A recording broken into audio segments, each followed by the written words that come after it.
ഇന്ന് നമ്മളുള്ളത് ബന്ദിപ്പൂർ ടൈഗർ റിസർവിലാണ്. അവിടുത്തെ JLRൻ്റെ പാക്കേജാണ് നമ്മളെടുത്തിട്ടുള്ളത്. JLRൻ്റെ സ്റ്റേയിലെത്തി ചെക്ക് ഇൻ ചെയ്ത് ഭക്ഷണവും കഴിച്ച് 3 മണിയായപ്പോഴേക്കും നമ്മുടെ ഈവനിങ് സഫാരി സ്റ്റാർട്ട് ചെയ്തു കേട്ടോ. സഫാരി തുടങ്ങിയപ്പോൾ തന്നെ കുറച്ച് റെഡ് ഹെഡഡ് വൾച്ചേഴ്സ് വട്ടമിട്ട് പറക്കുന്നതാണ് കേട്ടോ നമ്മൾ കണ്ടത്. ആ ഭാഗത്തായിട്ട് കാടിൻ്റെ ഉള്ളിലൊരു ആനക്കുട്ടി ചത്ത് കിടക്കുന്നുണ്ട്. അപ്പം അതിനെ കഴിക്കാൻ വേണ്ടിയിട്ട് വന്നാണ് ഈ കഴുകന്മാരെന്നാണ് അറിയാൻ സാധിച്ചത്. അത് കാടിൻ്റെ ഉൾഭാഗത്തായതുകൊണ്ടും അങ്ങോട്ടേക്ക് സഫാരി അലൗഡ് അല്ലാത്തതുകൊണ്ടും നമുക്കത് കാണാൻ സാധിച്ചില്ല.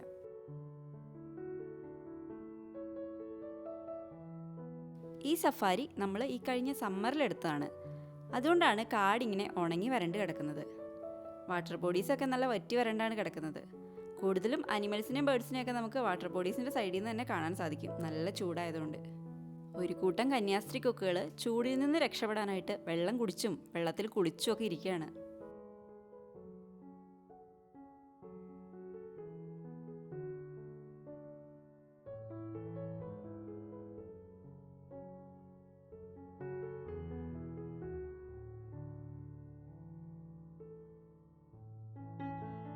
അവിടെ നിന്ന് നമ്മൾ വേറൊരു വാട്ടർ ബോഡിയുടെ അവിടെ എത്തിയപ്പോഴേക്കും അവിടെ ഉണ്ട് കേട്ടോ ഒരുപാട് പക്ഷികളും മൃഗങ്ങളും ഒക്കെ. ഉച്ച സമയമായതുകൊണ്ട് തന്നെ എല്ലാവരും ചൂടിൽ നിന്ന് രക്ഷ തേടി എത്തുന്നതാണ് ഈ വാട്ടർ ബോഡീസിലേക്ക്. ഈ കാണുന്നതാണ് കേട്ടോ ഇന്ത്യൻ സ്പോട്ട് ബില്ലി ഡക്ക് അഥവാ പുള്ളിച്ചുണ്ടൻ താറാവ്. ഒരു അമ്മയും കുട്ടികളുമാണ്.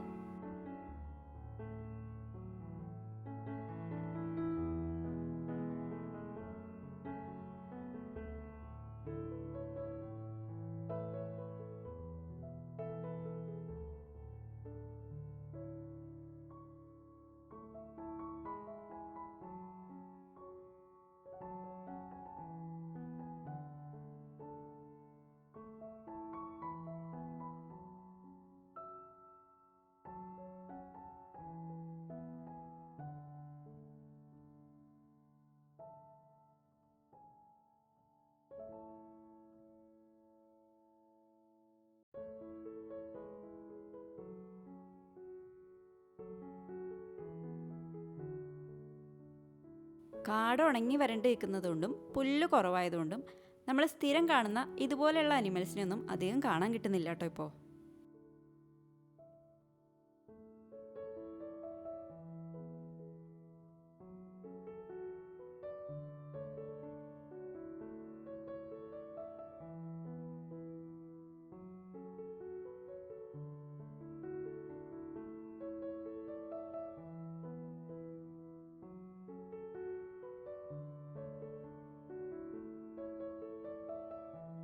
നമ്മൾ കഴിഞ്ഞ തവണ മഴക്കാലത്ത് ബന്ദിപ്പൂരിൽ വന്നപ്പോൾ ഒരുപാട് ആന സൈറ്റിങ്സ് ഉണ്ടായിരുന്നു കേട്ടോ. പക്ഷേ ഇന്ന് നമ്മൾ ഒരുപാട് ദൂരം സഞ്ചരിച്ചിട്ടാണ് ഒരു ചെറിയ കൂട്ടം ആനകളെങ്കിലും കാണാൻ സാധിച്ചത്. നിങ്ങൾക്ക് സഫാരിക്ക് വരുമ്പോൾ ഒരുപാട് അനിമൽ സൈറ്റിങ്സ് ആണ് വേണ്ടത് എന്നുണ്ടെങ്കിൽ നിങ്ങൾ കാട് നല്ല പച്ചപ്പുള്ള സമയത്ത് വരണം. അതല്ല ബിഗ് ക്യാറ്റ്സിനെയാണ് കാണുന്നതെന്നുണ്ടെങ്കിൽ ഈ സമ്മറിൽ വരണം.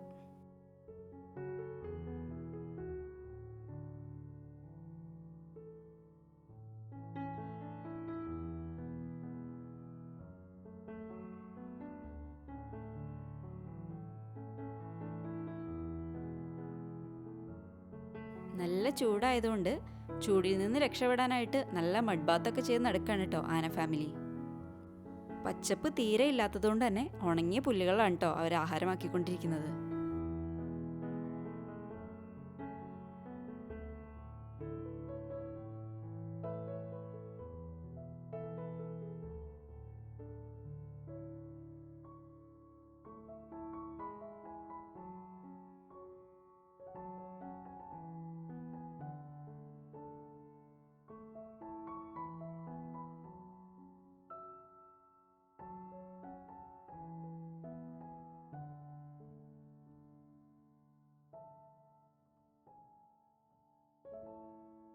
തൊട്ടപ്പുറത്തുള്ള വാട്ടർ ബോഡിയിൽ പുല്ലില്ലാത്തതിൻ്റെ ക്ഷാമം തീർക്കാനായിട്ട് വെള്ളത്തിലുള്ള പായലുകൾ തിന്നാണ് ഈ മാനുകൾ. ഇവർക്ക് പുല്ലിനേക്കാളും ഇഷ്ടമുള്ളൊരു വിഭവം കൂടിയാണ് ഈ പായലുകൾ.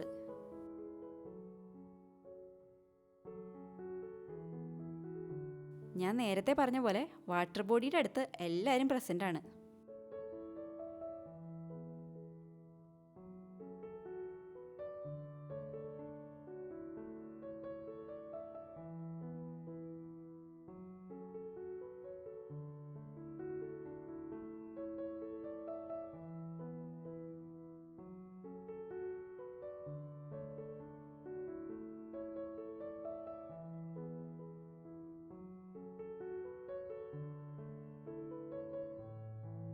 സഫാരിക്ക് വന്നാൽ സ്പോട്ടഡ് ഡിയർ കഴിഞ്ഞാൽ മെയിൻ ഇയാളാണ് കേട്ടോ. നമ്മുടെ ഒരുവിധം എല്ലാ സഫാരിക്കും ഈ സർപ്പൻ്റ് ഈഗിളിനെ കാണാറുണ്ട്.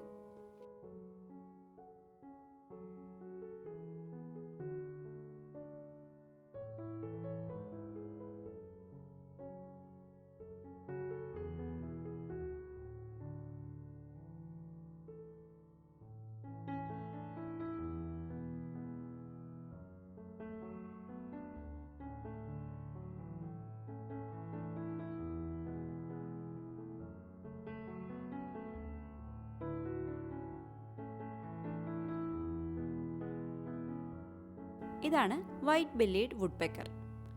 പണ്ട് ഇവരെ കാണൽ അപൂർവമായിരുന്നെങ്കിലും ഇപ്പോൾ അത്യാവശ്യം സൈറ്റിങ്സ് ഒക്കെ കിട്ടാറുണ്ട് കേട്ടോ ഇവരുടെ. ഇവർ കപ്പിൾസായിട്ടാണ് കേട്ടോ ഇരുന്നിരുന്നത്. നമ്മളെ കണ്ടപ്പോഴേക്കും ഒരാൾ പറന്നുപോയി.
ചൂട് കൂടിയത് കാരണം മുകളിലിരിക്കുന്ന എല്ലാവരും താഴെ തന്നെ ഉണ്ട്.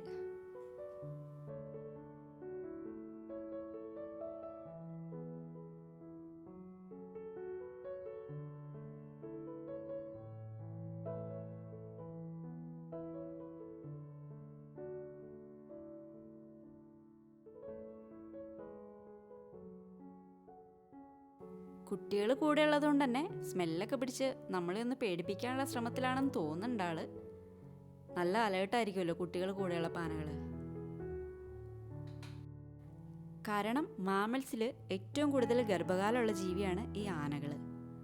ഏകദേശം 18 മുതൽ 22 മാസം വരെ, അതായത് ഏകദേശം 2 വർഷത്തോളം കാത്തിരുന്നിട്ടാണ് ഒരു ആനയ്ക്ക് കുട്ടി ഉണ്ടാവുന്നത്. അതുകൊണ്ട് തന്നെ ഒരു ആനക്കുട്ടി ജനിച്ചു കഴിഞ്ഞാൽ ആ ആന ഫാമിലിയിലുള്ള എല്ലാവരും സ്വന്തം ജീവൻ പോലും നോക്കാതെ ആ കുട്ടിയെ പ്രൊട്ടക്റ്റ് ചെയ്യും.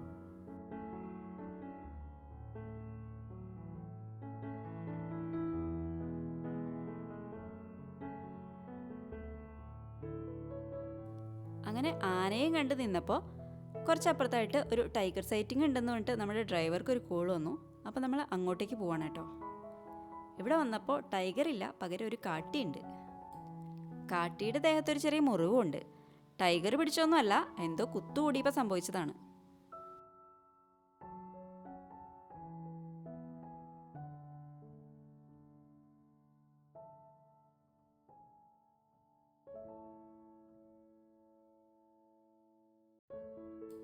ആ കാട്ടിൽ നിന്നിരുന്ന സ്ഥലത്തുണ്ടായിരുന്ന ടൈഗർ കാടിൻ്റെ ഉള്ളിലേക്ക് കയറിപ്പോയിട്ട് ഇറങ്ങി വരാൻ സാധ്യതയുള്ള സ്ഥലമാണ് കേട്ടോ ഇത്.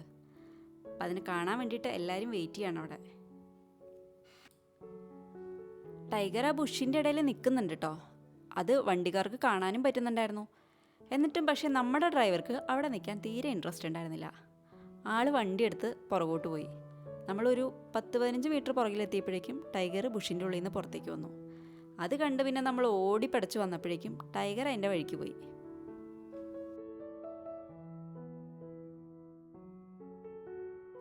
JLRൽ ഇവിടുത്തെ പാക്കേജിൽ നമുക്ക് 2 സഫാരിയാണ് ഉള്ളത്. ഒരു ഈവനിങ് സഫാരിയും ഒരു മോർണിംഗ് സഫാരിയും.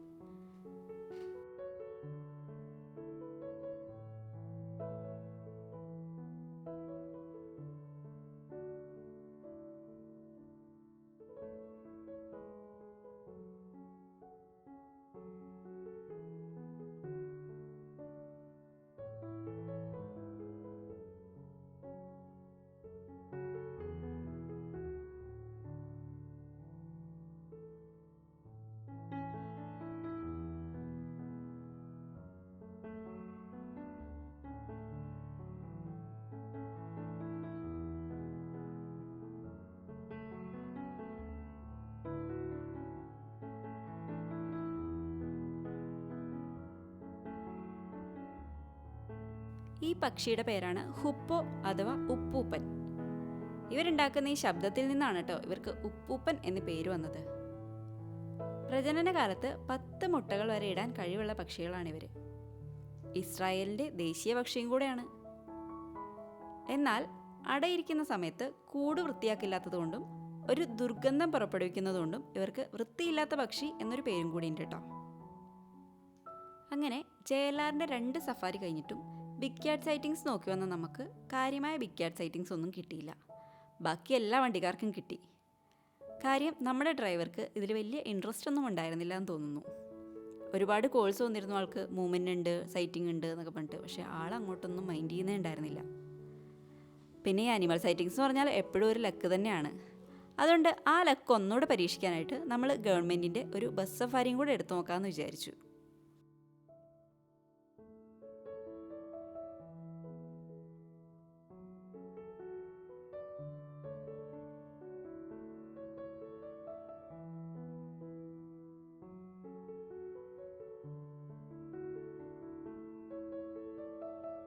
അങ്ങനെ ബസ് സഫാരി തുടങ്ങി നമ്മൾ നേരെ വന്നത് ഒരു ടൈഗർ സൈറ്റിങ്ങിലേക്കാണ് കേട്ടോ. എന്തായാലും സഫാരി വേസ്റ്റ് ആയില്ല എന്ന് തോന്നുന്നു.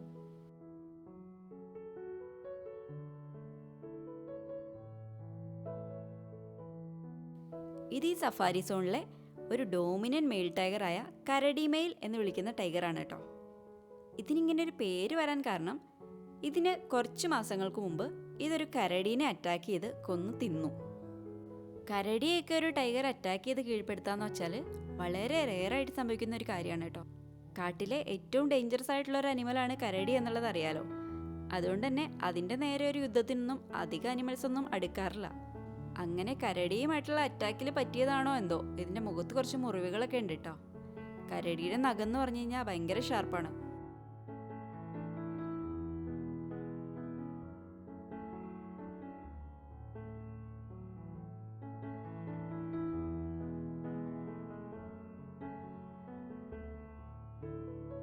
ഗവൺമെൻറ്റിൻ്റെ ബസ് സഫാരി 1.5 മണിക്കൂറാണ് കേട്ടോ. അതിൽ 1 മണിക്കൂറും നമ്മൾ ഈ ടൈഗറിൻ്റെ അടുത്ത് സ്പെൻഡ് ചെയ്തു. അത് കഴിഞ്ഞ് കാട്ടിലൊരു റൗണ്ട് അടിച്ച് നമ്മൾ തിരിച്ചു പോന്നു. അവിടെ നിന്ന് നമ്മൾ തിരിച്ചു പോകുന്നത് മുതുമല വഴിക്കായതുകൊണ്ട് മുതുമല ടൈഗർ റിസർവിലും ഒരു ബസ് സഫാരി എടുക്കാൻ നമ്മൾ വിചാരിക്കുന്നുണ്ട്, കറക്റ്റ് ടൈമിൽ എത്തുകയാണെങ്കിൽ. കാരണം ഈവനിങ് സഫാരിയാണ് നമ്മൾ ഇവിടെ എടുത്തത്. ഇവിടുത്തെ 1.5 മണിക്കൂർ കഴിഞ്ഞു. അപ്പോൾ ഇനി അവിടെ സഫാരി സെൻറ്റർ ക്ലോസ് ചെയ്യണതിന് മുന്നേ നമ്മൾ എത്തുകയാണെങ്കിൽ മാത്രം അവിടെ ഒരു സഫാരിയും കൂടെ എടുക്കണം.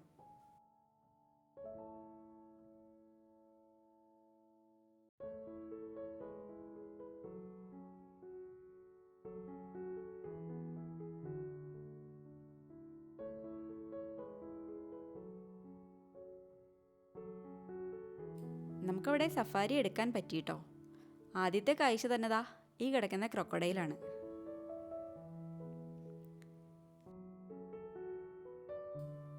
ഇവിടെ നമ്മളിപ്പോൾ സഫാരി എടുക്കാനുള്ള ഒരു പ്രധാന കാരണം ഇവിടെ ഒരു വാട്ടർ ബോഡിയുടെ അടുത്ത് ഒരു ടൈഗർ ഒരു കാട്ടിയെ കൊന്നിട്ടിട്ടുണ്ട്.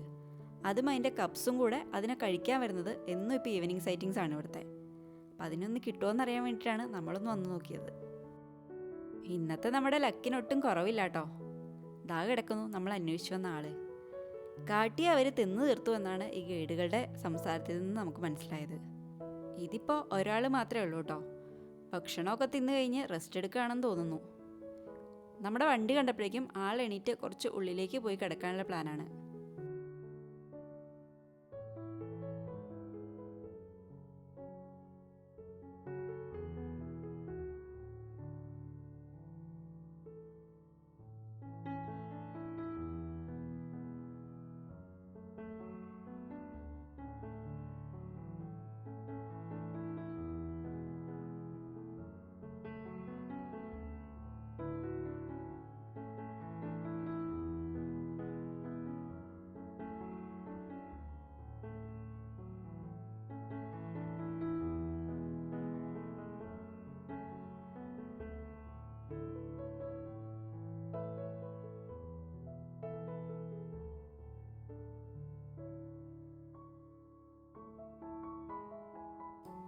നമ്മുടെ ബന്ദിപ്പൂർ ടൈഗർ റിസർവുമായിട്ട് ബോർഡർ ഷെയർ ചെയ്യുന്നൊരു കാടാണ് കേട്ടോ ഈ മുതുമല ടൈഗർ റിസർവ്.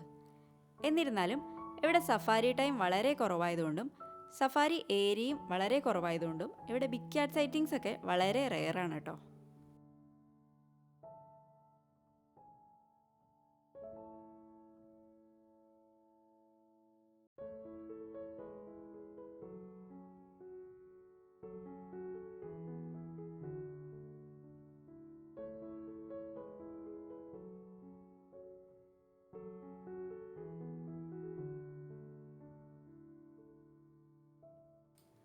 അപ്പോൾ നമ്മുടെ ഇന്നത്തെ ഈ വീഡിയോ എല്ലാവർക്കും ഇഷ്ടപ്പെട്ടിട്ടുണ്ടാവും എന്ന് ഞാൻ വിചാരിക്കുന്നു. ഇതിലും വലിയൊരു ടൈഗർ സ്റ്റോറിയായിട്ട് അടുത്ത ആഴ്ച വീണ്ടും കാണാം.